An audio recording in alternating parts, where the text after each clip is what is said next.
So I met my friend Soria, who's from Holland, in Iguazu Falls in Argentina. And she was living in Cochabamba in Bolivia. So when I decided to go to Bolivia, I told her, and we met up together in Copacabana and traveled from Copacabana to La Paz and back to her house in Cochabamba.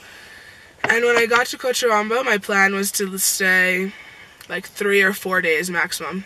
And 1 hour before my bus left, all of her friends and everyone in the house was like, "Charlotte, don't go, you should stay for the wedding."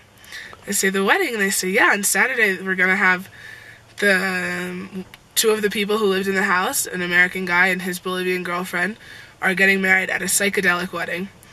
And I was like, "A psychedelic wedding? That sounds awesome." So I decided to stay.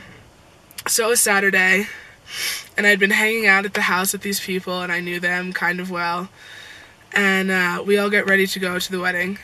And the bride, the night before, takes 2 matchboxes from her drawer and opens them, and they're just full of cocaine. Just so much cocaine, and we had to put all of it in little packets because she was going to give it out as like a present to everybody at the wedding. So for like 2 hours we do that, and we're all just like out of our minds, like breathing in so much cocaine.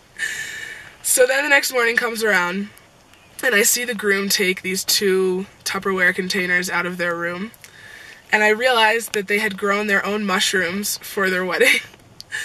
So he and the girlfriend leave in the morning, and we all go out to this beautiful property, like campsite, and there's a shaman there, and he's setting up a ritual table and burning things, and we all have to purify ourselves with incense to be ready to enjoy this wedding. And so yeah, we have the wedding, and it's a beautiful ceremony, very interesting traditional Andean ceremony. And then we realized that the bride and the groom had gotten married on mushrooms, and that like a lot of the groom's friends were also on mushrooms, and it just turned into this crazy big party.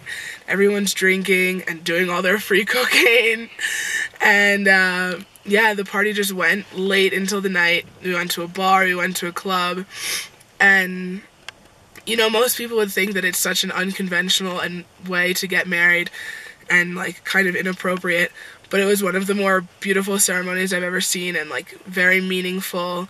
And so now they'll move to the United States so that the groom can do a PhD in anthropology, focusing on traditional medicine and especially ayahuasca.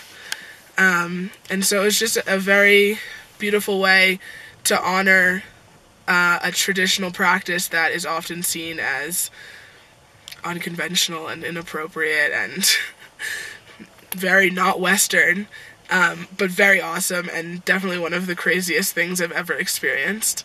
And that's my story from this backpacking trip.